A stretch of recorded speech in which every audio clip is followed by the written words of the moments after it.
नमस्कार दोस्तों, स्वागत है आप सभी का हमारे YouTube चैनल तत्काल एजुकेशन पे। दोस्तों उम्मीद करते हैं आप सभी बहुत अच्छे होंगे, आपकी तैयारी भी काफ़ी ज़बरदस्त तरीके से चल रही होगी।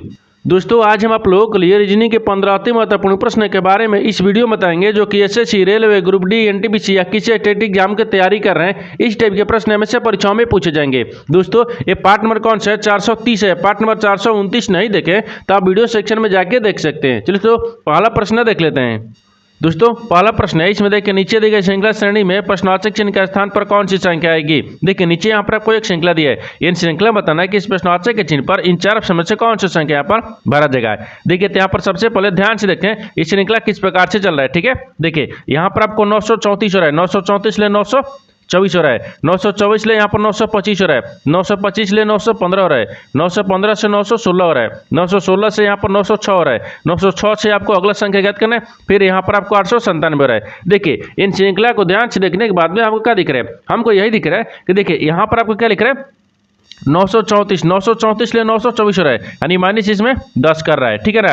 अब यहाँ पर देखिए 24 ले क्या लिख रहे हैं, 25 हो रहा है, यानी इसमें एक प्लस कर रहा है। ठीक है, अब देखिए यहाँ पर 925 ले 915 हो रहा है, इसमें भी क्या कर रहा है, 10 को माइनस कर रहा है। अब देखिए 15 से क्या हो रहा है, यहाँ पर 16 हो रहा है, तो देखिए इसमें भी क्या करता है, एक प्लस कर रहा है। ठीक है ना। अब यहाँ पर देखिए 16 से क्या लिख रहे हैं, यानी 6 लिख रहे हैं, यानी इसमें भी माइनस क्या कर रहे हैं, 10 कर रहा है। ठीक है, तब उसी प्रकार से क्या करेंगे, देखिए यहाँ पर आपको क्या दिख रहा है कि 900 क्या दिख रहे हैं, 6 दिख रहे हैं, तो 906 में क्या करते हैं ना, एक को जोड़ेंगे। क्या करेंगे, एक को जोड़ेंगे, क्योंकि देखिए 10 माइनस कर रहा है, एक जोड़ रहा है, फिर माइनस कर रहा है, फिर एक जोड़ रहा है, फिर 10 माइनस कर रहा है, तब की बार एक को जोड़ेंगे। तो यहाँ पर 900 कितना आ जाएगा, ये 900 यहाँ पर 7 आ गया। ठीक है ना, 907 हो गया। अब 907 लेके लिख रहे हैं यानी 897 लिख रहे हैं, तो यानी इसमें माइनस क्या करेंगे, 10 कर देंगे, यानी इस प्रश्नवाचक चिन्ह पर कौन सा संख्या आ गया है, तो यहाँ पर आपको 907 आ गया। तो 907 को देखते हैं किस ऑप्शन में दिख रही है, यानी ऑप्शन नंबर किस में दिख रहा है, बी में दिख रहा है, यानी ऑप्शन नंबर बी आपका सही हो जाएगा। दोस्तों उम्मीद करता हूँ इस प्रश्न को भी आप अच्छे तरह से समझ पाओगे। नेक्स्ट प्रश्न देख लेते हैं। दोस्तों दूसरा प्रश्न है, इसमें देखिए नीचे दिए गए विकल्पों में से संबंधित संख्या को चुनिए। देखिए नीचे यहाँ पर आपको एक संबंधित संख्या दी है, यानी 24 जो ना यहाँ पर आपको 66 ले समेत है। ठीक उसी प्रकार से बताना है कि 18 जो ना इस प्रश्नवाचक के चिन्ह पर इन चार ऑप्शन में से किसे समेत होगा।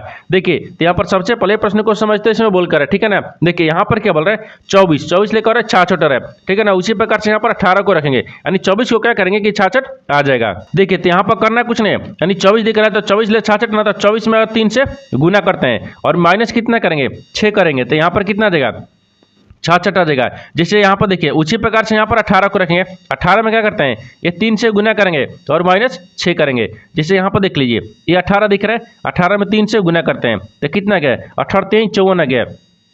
ठीक है, और 54 में से 6 को माइनस कर लेंगे, यहाँ पर कितना बचेगा, तो 4 इसमें हो गया और 2 इसमें आ गया, तो कितना गया, यहाँ पर आपको 48 आ गया। कितना गया, 48 आ गया। हाँ यहाँ पर 48। देखिए इस प्रश्न पर कौन सा संख्या बढ़ जाएगा, 48 हो जाएगा। तो 48 को देखते हैं किस ऑप्शन में दिख रही है, यानी ऑप्शन नंबर किस में दिख रहा है, ए में दिख रहा है, यानी ऑप्शन नंबर ए आपका सही हो जाएगा। दोस्तों उम्मीद करता हूँ इस प्रश्न को भी आप अच्छे तरह से समझ पाओगे। नेक्स्ट प्रश्न देख लेते हैं।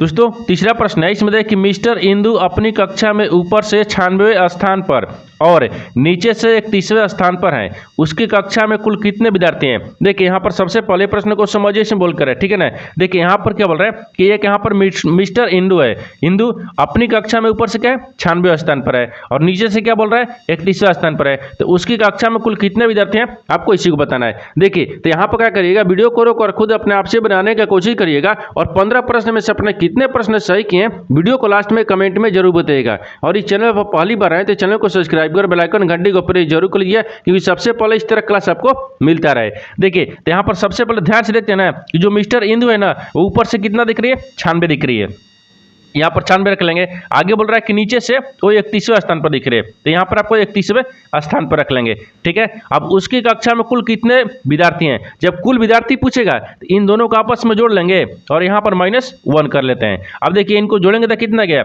यहाँ पर आपको 7 दिख रहा है और यहाँ पर 9 कितना दिख रहा है, यानी यहाँ पर 27 हो गया, 100 कितना गया 27 आ जाएगा, क्योंकि यहाँ पर 9 3 कितना गया 12 गया और ये 7 आ गया। ठीक है, अब इसमें से एक माइनस कर लेंगे, ये कितना बचेगा, तो यहाँ पर आपको 126 बचेगा। यानी इसको देखिए उसकी कुल कक्षा में कितने विद्यार्थी हैं, तो 126 को, तो 126 को देखते हैं किस ऑप्शन में दिख रही है, यानी ऑप्शन नंबर यहाँ पर आपको बी में दिख रहा है, यानी ऑप्शन नंबर बी आपका सही हो जाएगा। दोस्तों उम्मीद करता हूँ इस प्रश्न को भी आप अच्छी तरह से समझ पाओगे। नेक्स्ट प्रश्न देख लेते हैं। दोस्तों 4 नंबर प्रश्न है, इसमें देखिए एक निश्चित कुट भाषा में यानी BEST को यहाँ पर 35-27 के रूप में कुटबद्ध किया जाता है और यहाँ पर ER देखिए EARN को यहाँ पर 1246 के रूप में कुटबद्ध किया जाता है। तो दी गई कुट भाषा में ई के लिए कुट क्या होगा। देखिए यहाँ पर सबसे पहले प्रश्न को समझिए से बोलकर है, ठीक है ना। देखिए यहाँ पर क्या बोल रहा है कि एक निश्चित कुट भाषा दी है जिसमें यहाँ पर BEST को क्या लिख रहा है, देखिए 35-27 के रूप में कुटबद्ध किया जाता है। उसी कुट भाषा में देखिए यहाँ पर EARN को क्या लिख रहा है, यानी 1246 लिख रहा है। उसी कुट भाषा में बताना है कि यहाँ पर आपको ई को क्या लिखा जाएगा। तो सबसे पहले देखते हैं कि यहाँ पर आपको जो बेस्ट है ना, बेस्ट को यहाँ पर इतना लिख रहा है और यहाँ पर ऑर्न को क्या लिख रहा है 1246 कैसे लिख रहा है, आपको पहले इसी को पता करना होगा। देखिए तो सबसे पहले यहाँ पर लिखते हैं ना, देखिए BEST बेस्ट को क्या लिख रहा है, यहाँ पर 35-27 लिख रहा है, ठीक है ना। ये 35 और 27 लिख रहा है। आगे यहाँ पर और न लिखा है, तो देखिए यहाँ पर आपको क्या लिख रहा है EARN, ठीक है ना, EARN। यहाँ पर अर्न को क्या लिख रहा है, तो यहाँ पर 1246 लिख रहा है, ठीक है ना, 1246 हो गया।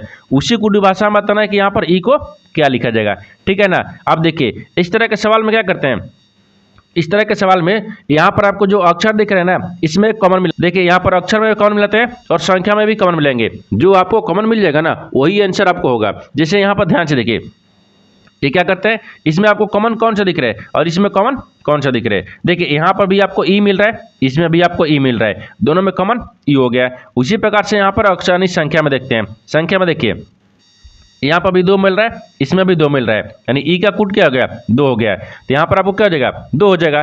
तो 2 को देखते हैं किस ऑप्शन में दिख रहे हैं, यानी ऑप्शन नंबर यहाँ पर बी यानी बी में दिख रही है, यानी ऑप्शन नंबर बी आपका सही हो जाएगा। दोस्तों मैं उम्मीद करता हूँ इस प्रश्न को भी आप अच्छी तरह से समझ पाओगे। नेक्स्ट प्रश्न देख लेते हैं।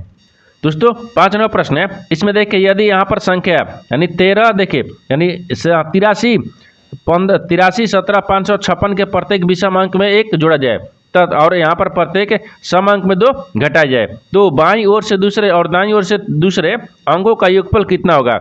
देखिए यहाँ पर सबसे पहले प्रश्न को समझिए से बोलकर है, ठीक है ना। देखिए यहाँ पर क्या बोल रहा है, ये बोल रहा है कि एक संख्या लिखा है, संख्या में 83 17 456 में प्रत्येक है यानी विषम अंक में 1 जोड़ा जाए, ठीक है ना। और यहाँ पर बोल रहा है कि सम अंक में 2 घटाया जाए। जो नई संख्या बनेगा ना उसमें बाएं से दूसरा और दाहिने से दूसरे अंकों का योगफल ज्ञात करना है कितना होगा। तो सबसे पहले जो संख्या लिखा ना उस संख्या को हम लिखते हैं। देखिए यहाँ पर आपको संख्या क्या लिख रहा है 83 लिख रहा है, फिर यहाँ पर आपको 17 लिख रहा है, ठीक है ना, थोड़ा सा यहाँ 17 लिख रहा है, फिर यहाँ पर आपको 456 लिख रहा है, ठीक है ना, 456 हो गया। ये तो संख्या बोल रहा है। अब संख्या बोल रहा है आगे दिया है कि विषम अंक में 1 जोड़ा जाए, तो विषम संख्या दिख रहा है, इसमें 1 को जोड़ देते हैं, ये कितना आ गया 4 आ गया है। इसमें भी 1 को जोड़ देते हैं, ये कितना आ गया हाँ यहाँ पर आपको 2 आ जाएगा। ये भी विषम संख्या दिख रहा है, इसमें भी 1 को जोड़ देते हैं, ये आपको 8 आ गया है। ये भी विषम संख्या है, इसमें भी 1 को जोड़ते हैं, ये कितना आ गया 6 आ गया। आगे देखिए इसमें आगे क्या बोल रहा है, आगे बोल रहा है ठीक है ना, आगे देखिए और प्रत्येक सम अंक में 2 घटाया जाए यानी सम संख्या में 2 को घटाते हैं, ये सम संख्या दिख रहा है। इसको 2 माइनस करेंगे 6 बचेगा, इसमें भी 2 माइनस करेंगे तो यहाँ पर आपको 2 बचेगा, इसमें भी 2 माइनस करते हैं, ठीक है, ये 4 बच गए, ठीक है ना। अब यहाँ पर घटाई जाए तो बाईं ओर से दूसरे यानी बाईं ओर से देखिए इधर क्या आता है बाएं, इधर क्या होता है ये दाहिने होता है, तो बाईं ओर से दूसरे, ठीक है, और दाईं ओर से दूसरे अंक, तो बाईं ओर से और दाईं ओर से दूसरा अंक, अंकों का योगफल कितना होगा। अब इन दोनों का योगफल पूछा है कितना होगा, ठीक है ना। अब देखिए इसमें कुछ करना नहीं है, ये बाईं ओर से दूसरा अंक और यहाँ पर दाहिने ओर से दूसरा अंक, इन दोनों को जोड़ते हैं तो देखिए 6 और 4 को जोड़ेंगे तो कितना गया, ये 10 आ गया, कितना आ जाएगा 10 आ जाएगा, तो यहाँ पर 10 हो गया। तो 10 को देखते हैं किस ऑप्शन दिख रही है, यानी ऑप्शन नंबर ए में दिख रहा है, यानी ऑप्शन नंबर ए आपका सही हो जाएगा। दोस्तों मैं उम्मीद करता हूँ इस प्रश्न को भी आप अच्छी तरह से समझ पाओगे। नेक्स्ट प्रश्न देख लेते हैं। दोस्तों 6 नंबर प्रश्न है, इसमें देखिए निम्नलिखित संख्या और प्रत्येक श्रृंखला का संदर्भ लीजिए तथा नीचे दिए गए प्रश्न का उत्तर दीजिए। गिनती केवल बाएं से दाएं की जानी चाहिए, ठीक है। और यहाँ पर देखिए एक श्रृंखला दी है, इन श्रृंखला में बताना क्या है, सवाल ऐसे यहाँ पर पूछा है कि ऐसे कितने संख्या हैं जिनमें प्रत्येक के ठीक पहले एक संख्या है और ठीक बाद एक प्रतीक है। देखिए यहाँ पर सबसे पहले प्रश्न को समझिए सिंबल कर, ठीक है ना। देखिए यहाँ पर क्या बोल रहा है, ये क्या दिख रहा है कि निम्नलिखित संख्या और प्रत्येक श्रृंखला का संदर्भ लीजिए और नीचे दिए गए प्रश्न का उत्तर दीजिए। गिनती केवल बाएं से दाएं की जानी चाहिए, यानी इसका कहने का मतलब है कि यहाँ पर हम एक श्रृंखला दिए, इन श्रृंखला में बताना क्या है, आपको सवाल देखिए यहाँ से पूछ रहे हैं ऐसे कितनी संख्या है, यहाँ पर संख्या को रखना है, ठीक है ना। ये संख्या दिख रहा है। यानी ऐसे कितनी संख्या है जिनमें, ठीक है, जिनमें प्रत्येक के ठीक पहले एक संख्या है, तो जिनके पहले क्या दिख रहा है, संख्या भी है, ठीक है ना, ये संख्या दिख रहा है आगे, और ठीक बाद में एक प्रतीक है, बाद में क्या दिख रहा है, प्रतीक दिख रहा है, ठीक है, ये प्रतीक दिख रहा है। यानी इसका कहने का मतलब है कि इन श्रृंखला में बताना है कि ऐसे कितने संख्या है, ठीक है ना, जिनके पहले एक संख्या है और जिनके बाद में एक क्या दिख रहा है, प्रतीक दिख रहा है। तो सबसे पहले संख्या को ढूंढते हैं। देखिए यहाँ पर एक संख्या दिख रही है जिसके पहले एक संख्या है, जिसके बाद एक प्रतीक दिख रहा है, एक दिख गया, और आपको दिख रहा है कहीं, हाँ देखिए यहाँ पर आपको दिख रहे हैं, एक क्या दिख रहा है, 9 दिख रहा है, 9 के पहले एक संख्या दिख रहा है और संख्या के बाद एक क्या दिख रहा है, प्रतीक दिख रहा है, 2 दिख रहा है, और कहीं दिख रहा है इसमें पहले प्रतीक होना नहीं, हाँ यहाँ पर नहीं दिख रहा है, यानी 2 दिख रहा है। यानी दो ऐसी संख्या है जिसके पहले क्या दिख रहा है, संख्या है, जिसके बाद प्रतीक है। तो इसमें कितना दिख रही है, 2 को दिख रहा है। तो 2 को देखते हैं किस ऑप्शन में दिख रही है। ऑप्शन नंबर यहाँ पर आपको सी में दिख रहा है। ऑप्शन नंबर सी आपका सही हो जाएगा। दोस्तों उम्मीद करता हूँ इस प्रश्न को भी आप अच्छी तरह से समझ पाओगे। नेक्स्ट प्रश्न देख लेते हैं। दोस्तों 7वां प्रश्न है, इसमें देखिए नीचे दिए गए विकल्पों में से संबंधित शब्द को चुनिए। देखिए नीचे यहाँ पर आपको एक संबंधित शब्द दिया है, निषेध जो है यहाँ पर आपको बिल्ली से समझता है, ठीक उसी प्रकार से बताना है कि भेड़िया जो ना इस प्रश्नवाचक के चिन्ह पर इन 4 ऑप्शन में से किसे समझते होगा। देखिए तो यहाँ पर सबसे पहले ना प्रश्न को समझते हैं इसमें बोलकर है, ठीक है। देखिए यहाँ पर आपको क्या बोल रहा है, शेर, शेर से बिल्ली कैसे समझते हैं, ठीक है ना। तो यहाँ पर संबंधित को रखेंगे, ठीक है ना, यानी संबंधित, ये संबंधित है। यानी शेर जो है ना, शेर वो बिल्ली की तरह नहीं, बिल्ली जो है वो शेर की तरह दिखती है, ठीक है ना। देखिए बिल्ली और शेर आपस में क्या दिख रहा है, यानी एक दिखती है, जैसे यहाँ पर शेर हो गया, शेर की तरह बिल्ली भी दिखती है, ठीक है ना। उसी प्रकार से यहाँ पर आपको भेड़िया दिख रहा है, भेड़िया की तरह कौन सा दिखता है, तो यहाँ पर आपको कुत्ता दिखता है। क्या दिखता है, एक कुत्ता हो जाएगा, ठीक है ना, कुत्ता हो जाएगा। जैसे देखिए यहाँ पर आपको शेर बिल्ली से समझ कभी नहीं होगा, लेकिन आपको इसकी तरह ही दिखती है ना। देखिए शेर की तरह बिल्ली भी दिखती है ना, उसी प्रकार से यहाँ पर भेड़िया दिख रहा है, भेड़िया की तरह क्या हो गया, कुत्ता दिखता है, भेड़िया की तरह क्या दिखता है, कुत्ता भी दिखता है। तो यहाँ पर आपको क्या जाएगा, क्योंकि भालू तो दिखता नहीं है, भेड़िया की तरफ क्या भालू दिखेगा नहीं, क्या लकड़बग्घा भी दिखेगा नहीं, पीला भी दिखता है नहीं, एक कुत्ता हो जाएगा, ठीक है। तो यहाँ पर आपको संबंधित को रखेंगे, ठीक है ना, संबंधित हो गया, ठीक है, संबंधित। यानी जिस प्रकार से यहाँ पर आपको भेड़िया कुत्ता से समझ हो जाएगा। तो कुत्ता को देखते हैं किस ऑप्शन में दिख रहे हैं, ऑप्शन नंबर डी में दिख रहा है, यानी ऑप्शन नंबर डी आपका सही हो जाएगा। दोस्तों उम्मीद करता हूँ इस प्रश्न को भी आप अच्छी तरह से समझ पाओगे। नेक्स्ट प्रश्न देख लेते हैं। दोस्तों 8वां प्रश्न है, इसमें देखिए 7 बक्से ए बी सी डी ई, यहाँ पर एफ और जी एक के ऊपर एक रखे गए हैं, लेकिन जरूरी नहीं है कि इसी क्रम में हो। यानी सी और एफ के बीच देखिए केवल 4 बक्से रखे गए हैं, और केवल यहाँ पर ए और सी के बीच में के ऊपर रखा गया है। यानी डी और ई के बीच 2 बक्से रखे गए हैं, यानी जी और बी के ठीक ऊपर एक रखा गया है। यानी ई को जी के, देखिए ई को जी के ठीक ऊपर नहीं रखा गया है। तो जी के ऊपर कितने बक्से रखे गए हैं, देखिए यहाँ पर सबसे पहले ना प्रश्न को समझिए इसमें बोलकर है, ठीक है। देखिए यहाँ पर क्या बोल रहे हैं, 7 गो बक्से दिए हैं, ठीक है ना। देखिए यहाँ पर बोल रहा है कि 7 बक्से, यानी A B C D E F है और जी एक के ऊपर एक रखे गए हैं, लेकिन जरूरी नहीं है कि इसी क्रम में हो। जैसे यहाँ पर कहने का मतलब है, तो यहाँ पर आपको क्या लिखते हैं, ये बक्से रखते हैं, ठीक है ना, ये बक्स हो गया है, यहाँ पर आपको क्रम रखते हैं, ठीक है ना, ये क्रम हो गया है, ये बक्सा हो गया, यहाँ पर आपको क्रम दिख रहा है। देखिए इसको ऐसे बना देते हैं, ठीक है ना, ऐसे हो गया, ठीक है। इसको यहाँ पर आपको ऐसे रखेंगे, ठीक है। तो आप देखिए इसमें कितना हो गया, 7 गो हो गया, कितना दिख रहा है, 7 दिख रहा है। तो सबसे पहले देखिए 1 हो गया, 7 हो गया, फिर 6 हो गया, फिर यहाँ पर आपको क्या दिख रहा है, 5 दिख रहा है, फिर यहाँ पर क्या दिख रहा है, ये 4 हो गया, फिर यहाँ पर आपको 3 हो जाएगा, ठीक है ना, फिर यहाँ पर आपको 2 हो जाएगा, फिर यहाँ पर 1 हो गया है। देखिए ये नीचे होता है, ये क्या हो गया है, ये नीचे हो गया है। इधर क्या देखेंगे, ये ऊपर में होता है, ठीक है ना, ये ऊपर हो गया, यहाँ तक ठीक है। अब आगे देखिए, अब आगे इसमें क्या बोल रहे हैं कि देखिए सी और एफ के बीच में 4 बक्से रखे गए हैं, यानी एफ और सी के बीच में 4 बक्से रखेंगे। तो मान लीजिए यहाँ पर सी को रखते हैं और यहाँ पर क्या रखते हैं, एफ को रखते हैं, इनके बीच में 4 बक्से, 1 2 3, नहीं ये तो 3 बक्सा दिख रहा है। यहाँ पर आपको क्या दिख रहा है, तीनों को दिख रहा है ना, ये नहीं हो पाएगा, ठीक है। अब यहाँ पर देखिए इसको क्या करते हैं, यहाँ पर रखते हैं, ठीक है ना। तो 1 2 3 4, हाँ एक एफ और सी के बीच में कितने बक्से रखे गए, 4 गो बक्से रखे गए, ठीक है। आगे देखिए, आगे बोल रहा है कि केवल ए को सी के ऊपर रखा गया है, केवल ए को सी के ऊपर रखा गया है। तो सी के ऊपर में क्या रखते हैं, ए को रखते हैं, ठीक है। आगे बोल रहा है कि डी और ई के बीच में 2 बक्से रखे गए हैं, डी और ई के बीच में। तो डी को मान लीजिए यहाँ पर रखते हैं, ठीक है ना, और यहाँ पर क्या रखते हैं, डी और ई के बीच में ना, हाँ, तो डी और ई, तो यहाँ पर रखेंगे डी और ई के बीच में कितने, 2 बक्से हैं, 2 बक्से रखे गए हैं। ठीक है, आगे देखिए, आगे क्या बोल रहा है कि जी को बी के ठीक ऊपर रखा गया है, लेकिन जी को ना बी के ऊपर रखा गया है। तो बी के ऊपर कौन है, जी को रखते हैं। तो यहाँ पर क्या रखते हैं, जी को रखते हैं, और यहाँ पर रखते हैं बी को रखते हैं, क्योंकि बी के ऊपर जी रखे गए हैं। यहाँ भी ठीक है। आगे बोल रहा है कि ई को जी के ठीक के ऊपर नहीं रखा गया है, लेकिन ई है ना, ई वो जी के नीचे ऊपर नहीं रखा गया। हाँ, तो ई को देखिए ना, जी के ऊपर नहीं रखा गया है, तो जी के नीचे रखा गया है। यहाँ तक भी ठीक है।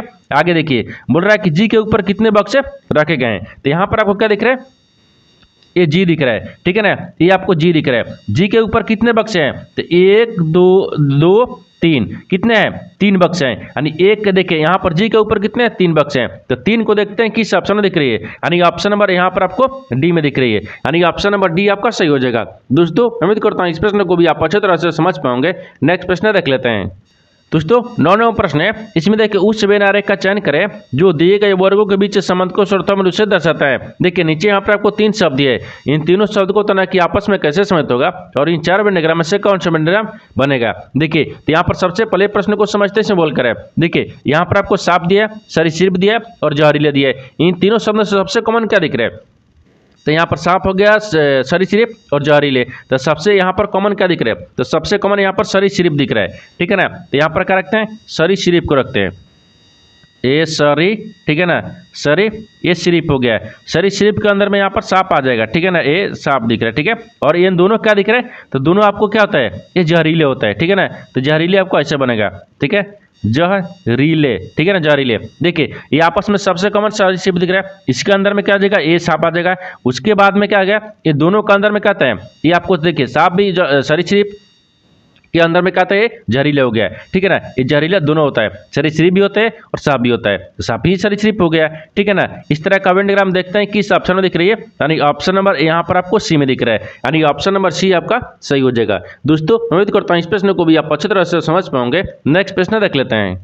दोस्तों 10वां प्रश्न है, इसमें देखिए रघुनंदन कपड़े, देखिए रघुनंदन कपड़े के एक शोरूम तक पहुंचने के लिए पश्चिम की ओर 325 किलोमीटर चलता है, फिर वह दाईं ओर मुड़ता है और फिटनेस सेंटर तक पहुंचने के लिए उसे 220 मीटर सीधा चलता है। फिर से वह दाईं ओर मुड़ता है और 200 मीटर सीधा चलता है। फिर से वह दाईं ओर मुड़ता है और 220 मीटर सीधा चलता है। वह शुरुआती बिंदु से कितनी दूरी पर है। देखिए यहाँ पर सबसे पहले ना प्रश्न को समझिए से बोलकर, ठीक है। देखिए यहाँ पर क्या बोल रहा है, सबसे पहले ध्यान से देखिए, रघुनंदन कपड़े के शोरूम की तरफ पहुँचते हैं, किधर पहुँच रहे हैं, देखिए उसके लिए पश्चिम की ओर कितना चल रहा है, वो 325 मीटर चलता है। उसे पहले ना एक डायग्राम को बनाते हैं। देखिए यहाँ पर एक डायग्राम होता है, जैसे यहाँ पर आपको पूर्व होता है, यहाँ पर आपको पश्चिम होता है, ऊपर में उत्तर होता है और नीचे दक्षिण होता है। ये डायग्राम को बना दिए। लेकिन आपसे क्या पूछ रहा है कि एक शोरूम की तरफ कितना चल रहा है, पश्चिम की तरफ 325 मीटर चलता है। तो मान लीजिए यहाँ पर रखते हैं, यहाँ पर रखते हैं, ठीक है, रघुनंदन हो गया, जिससे यहाँ पर आर को रख लिए रघुनंदन। ये कितना चल रहा है, 25 किलोमीटर, सॉरी 325 किलोमीटर चल रहा है, ठीक है ना।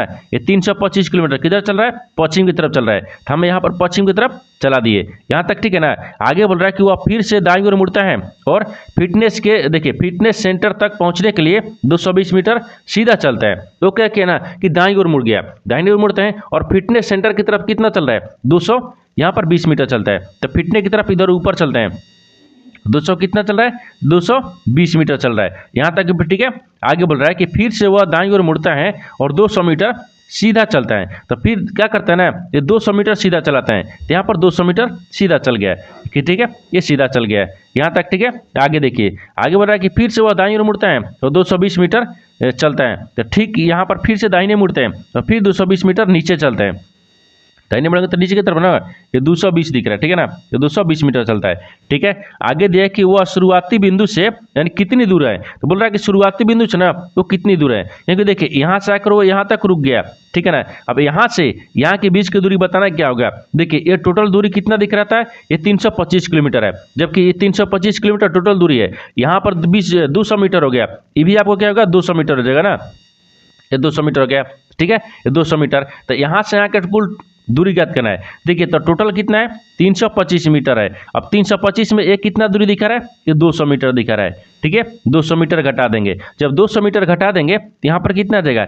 125 मीटर, कितना देगा 125 मीटर बचेगा। यहाँ पर आपको दूरी कितना बचेगा 125 मीटर, ठीक है ना, 125 मीटर हो जाएगा। तो ये आपको कितना दिखेगा 125 मीटर दूरी हो गया है। तो यहाँ से यहाँ के बीच की दूरी कितने का 125। तो 125 को देखते हैं किस ऑप्शन में दिख रही है, यानी ऑप्शन नंबर किस में दिख रहा है, सी में दिख रहा है, यानी ऑप्शन नंबर सी आपका सही हो जाएगा। दोस्तों उम्मीद करता हूँ इस प्रश्न को भी आप अच्छी तरह से समझ पाओगे। नेक्स्ट प्रश्न देख लेते हैं। दोस्तों 11वां प्रश्न है, इसमें देखिए यदि प्लस और माइनस को परस्पर बदल दिया जाए तथा गुना और भागा को परस्पर बदल दिया जाए तो निम्नलिखित समीकरण में प्रश्न चिन्ह का स्थान पर क्या आएगा। देखिए यहाँ पर सबसे पहले ना प्रश्न को समझते हैं बोल कर है। देखिए यहाँ पर क्या बोल रहे हैं, ये यहाँ पर आपको एक समीकरण दिए, इन समीकरणों को सही बनाने के लिए दो चिन्ह को आपस में बदलना होगा। तो सबसे पहले चिन्ह को बदलते हैं तब समीकरण को सही बनाएंगे, ठीक है ना। देखिए यहाँ पर आपको क्या बोल रहा है, यानी प्लस के जगह पर क्या रखते हैं माइनस को और माइनस के जगह पर प्लस को, क्योंकि परस्पर बदलते हैं। देखिए प्लस के जगह पर क्या रखेंगे माइनस और माइनस के जगह पर प्लस रखेंगे, ठीक है। आगे बोल रहा है कि गुना और भागा को परस्पर बदल दिया जाए, यानी गुना के जगह पर क्या रखते हैं प्लस को और प्लस के जगह पर क्या रखते हैं, सॉरी गुना और भागा ना, हाँ गुना के जगह पर यहाँ पर प्लस नहीं गुना हो गया, ये गुना के जगह पर क्या रखते हैं, तो गुना के जगह पर भागा और भाग के जगह पर गुना रखेंगे, ठीक है ना। अब समीकरण को सोल्व करेंगे क्योंकि चिन्ह तो बदल दिए, ये 28 दिख रहा है, फिर माइनस कितना दिख रहा है 125 हो गया है, फिर यहाँ पर भागा 5 दिख रहा है, ठीक है, फिर प्लस में क्या दिख रहा है 12 गुने 3 दिख रहा है बराबर प्रश्नार्थक चिन्ह। अब देखिए 25 5 125 ये तो कट गया, अब यहाँ पर क्या आ गया 28 माइनस कितना गया 25 हो गया, फिर प्लस में बढ़ती है 36 हो गया, ये 36 हो गया। इनको आपस में क्या करते हैं जोड़ते हैं। देखिए इनको जब आपस में जोड़ेंगे ना तो यहाँ पर कितना दिख रहा है, यानी इसको आपस में जोड़ने के बाद में हमको 64 दिखेगा, ठीक है, ये 64 आ गया और 64 में से हमको 25 को घटा लेना है। जब 25 को घटाएंगे तो कितना बचेगा, ये आपको यहाँ पर 39 बच गया, यानी इस प्रश्नार्थक चिन्ह पर कौन सा संख्या बढ़ जाएगा, यहाँ पर 39 हो गया। 39 को देखते हैं किस ऑप्शन में दिख रही है, यानी ऑप्शन नंबर ए में दिख रहा है, ऑप्शन नंबर ए आपका सही हो जाएगा। दोस्तों मैं उम्मीद करता हूँ इस प्रश्न को भी आप अच्छी तरह से समझ पाओगे। नेक्स्ट प्रश्न देख लेते हैं।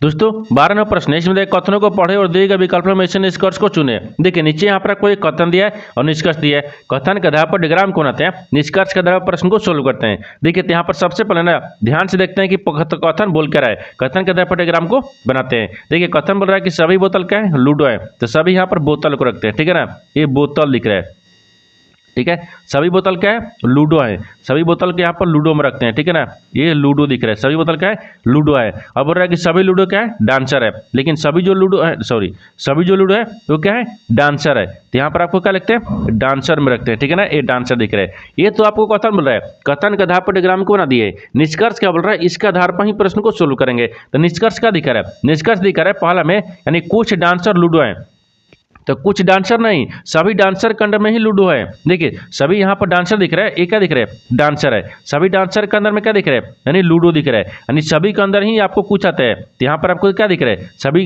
यानी कुछ डांसर क्या है लूडो है, नहीं कुछ सभी आपको डांसर के अंदर में लूडो दिख रहा है, ये सही बोल रहा है। दूसरा देखिए दूसरा बोल रहा है कि सभी बोतल क्या है डांसर है, हाँ सभी जो बोतल है ना वो डांसर के अंदर में है, ये भी आपको सही बोल रहा है।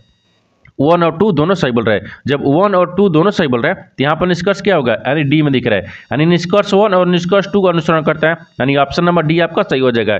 दोस्तों मैं उम्मीद करता हूँ इस प्रश्न को भी आप अच्छी तरह से समझ पाओगे। नेक्स्ट प्रश्न देख लेते हैं। दोस्तों 13वां प्रश्न है, इसमें देखिए कि एक गांव की जनसंख्या 18,000 से बढ़कर यानी देखिए यहाँ पर 25,500 हो गई तो वृद्धि का प्रतिशत ज्ञात कीजिए। देखिए यहाँ पर सबसे पहले प्रश्न को समझिए इसमें बोलकर है, ठीक है ना। देखिए यहाँ पर क्या बोल रहा है, ये बोल रहा है कि एक गांव है, ठीक है ना, एक गांव की जनसंख्या कितना है 18,000 है, लेकिन 18,000 से बढ़कर कितना हो रहा है यानी 22,500 हो जा रहा है। तो आज की वृद्धि कितना हो रहा है आपको इसी को बताना है। तो सबसे पहले देखते हैं ना यहाँ पर वृद्धि लिखते हैं, ठीक है ना, ये वृद्धि हो गया यानी प्रतिशत वृद्धि, तो प्रतिशत वृद्धि कितना गया तो यहाँ से बढ़कर कितना रहा है 22,000 यानी 22,500 बढ़ गया, ठीक है ना। अब कितना से बढ़ा है तो 18,000 से, तो 18,000 माइनस कर लेते हैं, ठीक है ना, 18,000 माइनस कर लेंगे, ठीक है ना। अब आगे कितना करते हैं तो नीचे भी 18,000 रखेंगे, ठीक है 18,000 करेंगे। अब देखिए इनको गुना कितना करते हैं 100 से गुना कर लेंगे। अब ध्यान से देखिए इनको माइनस करेंगे तो कितना आ गया ये 45 आ गया, ठीक है ये 45 आ गया, और यहाँ पर गुना दिख रहा है ना, गुना कितना आ गया 100 आ जाएगा, फिर नीचे कितना आ गया ये 1800 आ गया, ठीक है। अब देखिए 1800 नहीं 18,000 है, यहाँ पर एक जीरो है, ये 18,000 दिख रहा है, ठीक है ना, 18,000 दिख रहा है ना, यहाँ पर 18,000 है, तो 1 2 कर देंगे, एक इधर से कर देंगे और इसको भाग कर लेंगे, ये कितने बर्थ में कट जाएगा ये 25% यानी 25 बर्थ में, ये ठीक है ना। तो अब आपको देखिए ये कितना दिख रहा है 25,000। तो यहाँ पर आपको 25, हाँ यहाँ पर 25% हो गया। तो आपसे वही बोला है कि देखिए वृद्धि का प्रतिशत ज्ञात कीजिए। तो वृद्धि का प्रतिशत कितना गया 25%। तो 25% को देखते हैं किस ऑप्शन में दिख रही है, यानी ऑप्शन नंबर ए में दिख रहा है। ऑप्शन नंबर ए आपका सही हो जाएगा। दोस्तों उम्मीद करता हूँ इस प्रश्न को भी आप अच्छी तरह से समझ पाओगे। नेक्स्ट प्रश्न देख लेते हैं। दोस्तों 14वां प्रश्न है, इसमें देखिए एक परीक्षा में यानी 45% छात्र उत्तीर्ण हुए हैं और यहाँ पर 79,750 अनुत्तीर्ण हुए हैं। ठीक है, देखिए उत्तीर्ण नहीं हुए तो परीक्षा में भाग लेने वाले छात्रों की यानी संख्या कितनी थी। देखिए यहाँ पर सबसे पहले प्रश्न को समझिए से बोलकर, ठीक है ना। देखिए इसमें क्या बोल रहे हैं, एक परीक्षा है, ठीक है ना। एक परीक्षा में कितने 45% छात्र उत्तीर्ण हुए हैं। 45% छात्र उत्तीर्ण यानी पास हो गए, तो कितने फेल हुए यानी 55%, क्योंकि 100 में से 45 घटाएंगे 55 बचेगा। ठीक है, आगे बोल रहा है ना कि देखिए वो यहाँ पर आपको दिखा रहा है कि 79,750 क्या हुए अनुत्तीर्ण नहीं हुए, यानी यहाँ पर आपको देखिए संख्या बता दिया कि यहाँ पर 7 देखिए 79,700 क्या दिख रहा है, यहाँ पर आपको नहीं दिख रहा है, यानी 750 नहीं उत्तीर्ण यानी उत्तीर्ण नहीं हुए। तो परीक्षा में भाग लेने वाले छात्रों की संख्या बताना है कितनी थी। तो सबसे पहले क्या करते हैं ना, कुल छात्र कितना होता है, तो मान लीजिए कुल रखते हैं, मान लेता है तो हमारा कि कुल छात्र कितना होता है, यानी छात्र है, ठीक है ना। ये छात्र है, कुल छात्र कितना है तो 100% होता है। कुल छात्र कितना होता है 100% है, लेकिन उत्तीर्ण कितना आ रहा है, देखिए यहाँ पर आपको उत्तीर्ण देखते हैं, यानी उत्तीर्ण कितना दिखा रहा है, ये 45 दिखा रहा है, ठीक है ना। अब अनुत्तीर्ण कितना आ जाएगा, अनुत्तीर्ण, ठीक है ना। अनुत्तीर्ण कितना हो गया, तो अनुत्तीर्ण आपको 55% हो गया, क्योंकि 100 में से 45 को घटाएंगे 55% बचेगा। ठीक है, अब क्या बोल रहे हैं कि यहाँ पर आपको बताना है कि परीक्षा में भाग लेने वाले छात्रों की संख्या कितनी थी। देखिए तो यहाँ पर उत्तीर्ण कितना हो गया, ये 55%, यहाँ पर आपको वही दिखा रहा है ना, ये अनुत्तीर्ण कितना गया 55% है, जबकि इतना से आपको यानी उत्तीर्ण नहीं हुए है, तो यहाँ पर नहीं हुए। अब इसको क्या करते हैं, बराबर करेंगे, क्योंकि 45% तो उत्तीर्ण हुआ है। अब यहाँ पर कितना नहीं हुआ है, तो 79,750 अनुत्तीर्ण नहीं हुए, अनुत्तीर्ण नहीं हुए। यहाँ पर क्या करते हैं ना, 79,750 को यहाँ पर बराबर में करते हैं। ठीक है, अब इसको सोल्व करेंगे। अब यहाँ पर देखिए इसको सोल्व करने के लिए 100% इधर आएंगे, ठीक है ना। तो 79,750, ठीक है, और बट्टा में कितना करेंगे 55 कर लेंगे, ठीक है, और गुना कितना करेंगे 100 कर लेंगे, क्योंकि परसेंटेज का 100 होता है, ठीक है ना। अब देखिए इनको घाटेंगे, इसको काटेंगे तो कितने वर्त में कट जाएगा, यहाँ पर आपको देखिए यानी 40, ठीक है ना, और 50, हाँ यहाँ पर 14, 50 मिनट में कट जाएगा। ठीक है, तभी डबल जीरो हो जाएगा, ये भी जीरो बना रखेंगे, तो यहाँ पर देखिए ई जीरो का है गुना वाला चिन्ह, तो 2 जीरो इसमें भी बढ़ा देंगे, तो कितना आ जाएगा। देखिए यहाँ पर आपको उसकी संख्या कितना गए, यानी परीक्षा में भाग लेने वाले छात्रों की संख्या कितनी थी, देखिए यानी 1,45,000। तो 1,45,000 देखते हैं किस ऑप्शन में दिख रही है, यानी 1,45,000 ऑप्शन नंबर किस में दिख रहा है, डी में दिख रहा है, यानी ऑप्शन नंबर डी आपका सही हो जाएगा। दोस्तों उम्मीद करता हूँ इस प्रश्न को भी आप अच्छी तरह से समझ पाओगे। नेक्स्ट प्रश्न देख लेते हैं। दोस्तों 15 प्रश्न है, इसमें देखिए कक्षा 10 के छात्रों के लिए एक परीक्षा आयोजित की गई, ठीक है। 96% छात्र पास हुए और 50 असफल रहे, तो कितने छात्र उपस्थित हुए थे। देखिए यहाँ पर सबसे पहले प्रश्न को समझिए से बोलकर है, ठीक है ना। देखिए यहाँ पर क्या बोल रहा है कि कक्षा 10 के छात्र के लिए एक परीक्षा आयोजित की गई थी, यानी कक्षा 10 के लिए आयोजित परीक्षा की गई थी। उसमें बोल रहा है कि देखिए 96% छात्र क्या हुए, यानी पास हुए, और 50 को असफल, यानी 50 को छात्र पास नहीं हुए। देखिए ये परसेंटेज में दिखा रहा है कि 96% छात्र पास हुए, लेकिन कितना नहीं हुआ, यानी संख्या में दिखा रहा है आपको 50 छात्र नहीं यानी पास हुए, ठीक है। तो कितने छात्र उपस्थित यानी हुए थे, यानी कितने छात्र उपस्थित हुए थे। इसके लिए सबसे पहले क्या करेंगे ना, देखिए तो यहाँ पर आपको 96 पास कितना दिख रहा है, 96 पास हो गया, तो 4 नहीं पास हुआ है, तो यहाँ पर देखिए 4 गो नहीं पास हुआ ना, तो 4%, और बराबर में कितना पास हुआ है, तो 50%, यहाँ पर 50 रखेंगे ना, ये 50, क्योंकि देखिए असफल ही 4 हो गया, क्योंकि अनुपस्थित देखिए इतना तो छात्र पास हो गया, तो 40 ना 4 बचेगा, ठीक है। यहाँ पर ये बराबर क्या है, असफल, दोनों को असफल असफल क्या करेंगे बराबर करते हैं। अब यहाँ पर क्या करते हैं, ये परसेंटेज बराबर, मान लीजिए 1% बराबर कितना गया, ये 50/4 हो गया है, ठीक है ना, 50/4 हो गया। अगर इसको हम भाग करेंगे, ठीक है ना, अब एक स्टेप आगे चलेंगे, क्योंकि इसको भाग करेंगे, ये 100% हो गया, इसे इधर क्या करते हैं गुना कर लेंगे, इधर क्या हो गया 25 चौके 100 हो गया, ठीक है ना, 25 चौके 100, और 25 में एक में गुना करेंगे